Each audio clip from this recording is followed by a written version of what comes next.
श्री गणेशाय नमः। आश्रम सागर शांत रस रामा पूरन पावन पातु सिया रामा सेन मनहु करुणा सरित रामा ले जाहि रघुनाथ सिया रामा दीन दयाल बिरत संभारे अरौनाथ मम संकट भारी। अर्थात श्री राम जी का आश्रम शांतरस रूपी पवित्र जल से परिपूर्ण समुद्र है। जनक जी की सेना समाज मानो करुण रस की नदी है, जिसे श्री रघुनाथ जी उस आश्रम रूपी शांत रस के समुद्र में मिलाने के लिए जा रहे हैं।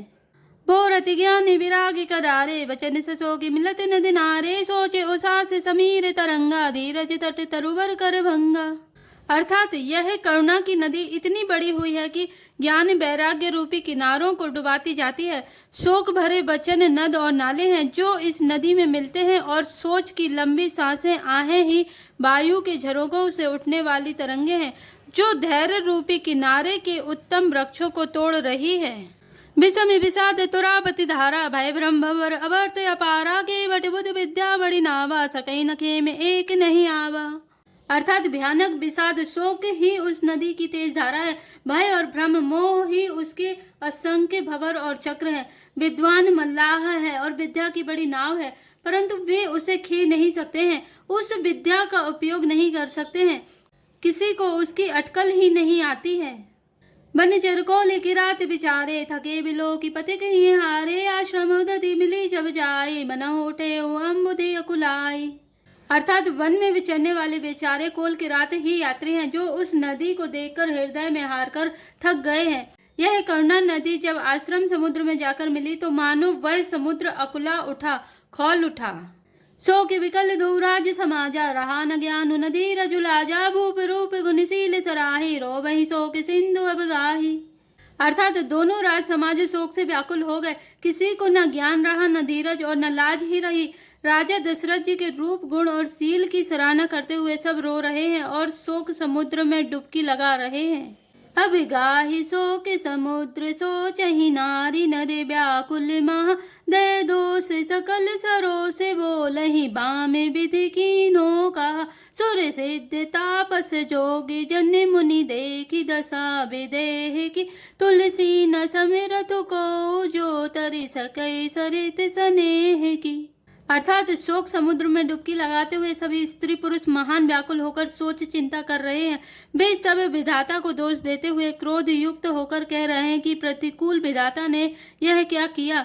तुलसीदास जी कहते हैं कि देवता सिद्ध तपस्वी योगी और मुनि गणों में कोई भी समर्थ नहीं है जो उस समय विदेह जनक राज की दशा देखकर प्रेम की नदी को पार कर सके, प्रेम में मग्न हुए बिना रह सके। किए अमित उपदेश सिया रामा जय तय लोग मुनि बरहन रामादि रजुधरे नरेश सिया रामा कहो वशिष्ठ विदेशन रामा दीन दयाल विरद संभारे अरौनाथ मम संकट भारी। अर्थात जहाँ तहाँ श्रेष्ठ मुनियों ने लोगों को अपरिमित उपदेश दिए और वशिष्ठ जी ने विदेह जनक जी से कहा, हे राजन, आप धैर्य धारण कीजिए। जासु ज्ञानु रविभाव निशिनासा वचन किरण मुनि कमल विकासा ते की मोह ममता निय राई यह सिय राम स्नेह बढ़ाई। अर्थात जिन राजा जनक का ज्ञान रूपी सूर्य भव आवागमन रूपी रात्रि का नाश कर देता है और जिनकी वचन रूपी किरणें मुनि रूपी कमलों को खिला देती है, आनंदित करती है, क्या मोह और ममता उनकी निकट भी आ सकते हैं। यह तो श्री सीताराम जी के प्रेम की महिमा है। अर्थात राजा जनक की यह दशा श्री सीताराम जी के अलौकिक प्रेम के कारण हुई, लौकिक मोह ममता के कारण नहीं। जो लौकिक मोह ममता को पार कर चुके हैं उन पर भी श्री सीताराम जी का प्रेम अपना प्रभाव दिखाए बिना नहीं रहता। विषय साधक सिद्ध सयाने त्रिविध जीव जगवेद वखाने राम स्नेह सरस मन जासु साधु सभा बड़े आदर तासु।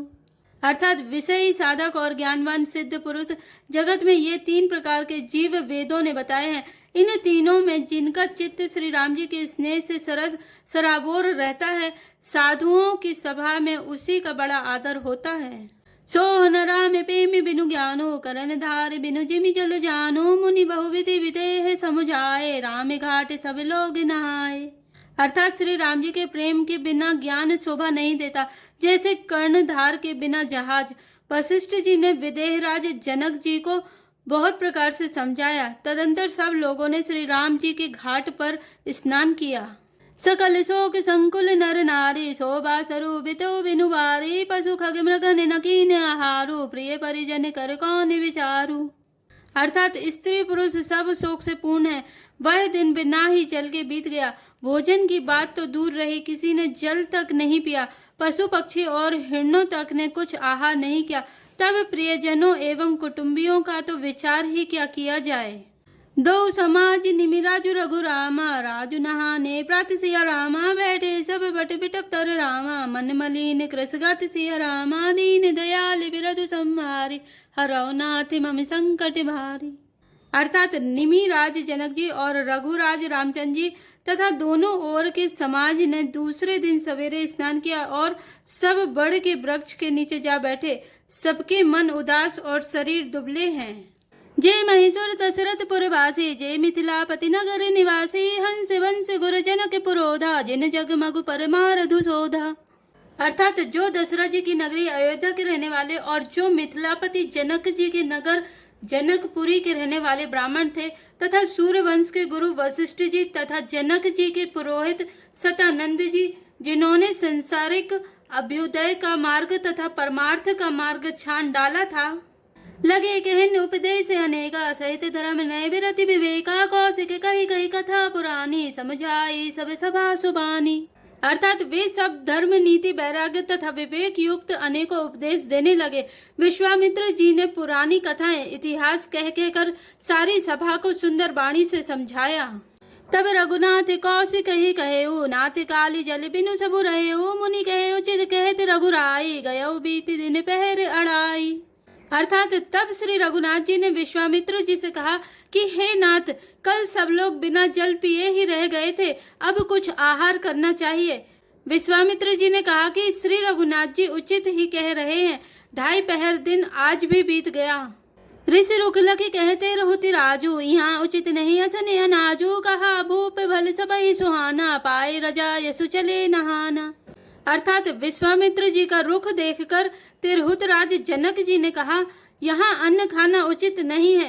राजा का सुंदर कथन सबके मन को अच्छा लगा। सब आज्ञा पाकर नहाने चले। तय अवसर फल फूल दल रामा, मुँह के अनेक प्रकार से रामा, लय आए बनचर विपुल रामा, भरी भरी का बरी भार से रामा, दीन दयाल विरत संहारी, हरौ नाथ मम संकट भारी। अर्थात उसी समय अनेकों प्रकार के बहुत से फल फूल पत्ते मूल आदि बहंगियों और बोझों में भर भर कर बनवासी कोल की रात लोग ले आए। कामदभे गिरिराम प्रसादा, अवलोकत अपहरत विषादा, सर सरिता वन भूमि विभागा, जनुम गत आनंद अनुरागा। अर्थात श्री रामचंद्र की कृपा से सब पर्वत मनचाही वस्तु देने वाले हो गए। वे देखने मात्र से ही दुखों को सर्वथा हर लेते थे। वहां की तालाबों, नदियों, वन और पृथ्वी के सभी भागों में मानो आनंद और प्रेम उमड़ रहा है। बेली बिटब सब सफल सफूला, बोलत खग मृग अली अनुकूला, तहि अवसर बने अधिक उछाहू, त्रिविधि समीर सुगति सब काहू। अर्थात बेले और वृक्ष सभी फल और फूलों से युक्त हो गए। पक्षी, पशु और भौरे अनुकूल बोलने लगे। उस अवसर पर वन में बहुत उत्साह आनंद था। सब किसी को सुख देने वाली शीतल मंद सुगंध हवा चल रही थी। जाय न बरनि मनोहर ताये, जनु महि करति जनक पहुनाई, तब सब लोग नहाई नहाई, राम जनक मुनि आय सुपाई, देखि देखि तरुवर अनुरागे, जह तह पुर जन उतरन लागे, दल फल मूल कंद विधि नाना, पावन सुंदर सुधा समाना। अर्थात वन की मनोहरता वर्णन नहीं की जा सकती, मानो पृथ्वी जनक जी की पहुनाई कर रही है। तब जनकपुर वासी सब लोग नहा नहाकर श्री रामचंद्र जी, जनक जी और मुनि की आज्ञा पाकर सुंदर वृक्षों को देख देख कर प्रेम में भरकर जहां तहां उतरने लगे। पवित्र, सुंदर और अमृत के समान स्वादिष्ट अनेकों प्रकार के पत्ते, फल, मूल और कंद। सादर सब कह राम गुरु रामा, पटे भरी भरी भार सिया रामा, पूज पितर सुर अतिथि गुरु रामा, लगे करन फरहार सिया रामा, दीन दयाल विरत संभारे, हरौ नाथ मम संकट भारी। अर्थात श्री राम जी के गुरु वशिष्ठ जी ने सबके पास बोझे भर भर कर आदर पूर्वक भेजे। तब वे पितर, देवता, अतिथि और गुरु की पूजा करके फलाहार करने लगे। एहि विधिवा सर्वी ते चारी, राम निरखि नर नारी सुखारी, दोहु समाज असिरुचि मन माही, बिनु सिय राम फिरब भले नाही। अर्थात इस प्रकार 4 दिन बीत गए। श्री रामचंद्र जी को देखकर सभी नर नारी सुखी हैं। दोनों समाज के मन में ऐसी इच्छा है कि श्री सीताराम जी के बिना लौटना अच्छा नहीं है। सीताराम संग वनवासु कोटि अमरपुर सरिस सुपासु परिहरि लखन राम वैदेही जहि धरु भाव बाम विदितेहि। अर्थात श्री सीताराम जी के साथ वन में रहना करोड़ों देवलोकों के निवास के समान सुखदायक है। श्री लक्ष्मण जी, श्री राम जी और श्री जानकी जी को छोड़कर जिसको घर अच्छा लगे, विधाता उसके विपरीत है। दाहिन दई होय जब सबहि राम समीप बसी बन तबहि मंदाकिनी मज्जनु तिहु काला राम दरसु मुद मंगल माला। अर्थात जब दैव सबके अनुकूल हो तभी श्री राम जी के पास वन में निवास हो सकता है। मंदाकिनी जी का तीनों समय स्नान और आनंद तथा मंगलों की माला समूह रूप श्री राम का दर्शन। अटनु राम गिरिवन तापस थल असनु अमे समिकंद मूल फल सुख समेत सम्मत दोई साता पल समय हो न जनी यही जाता। अर्थात श्री राम जी के पर्वत कामदनाथ वन और तपस्वियों के स्थानों में घूमना, अमृत के समान कंद मूल फलों का भोजन, 14 वर्ष सुख के साथ पल के समान हो जाएंगे, बीत जाएंगे, जाते हुए जान ही न पड़ेंगे। ए सुख जोग न लोग सब रामा कहीं कहाँ अस भागु सिया रामा सहज सुभाय समझ तू रामा राम चरण अनुराग सिया रामा दीन दयाल बिरधु संभारी हराओ नाथ मम संकट भारी। अर्थात सब लोग कह रहे हैं कि हम इस सुख के योग्य नहीं हैं, हमारे ऐसे भाग्य कहाँ।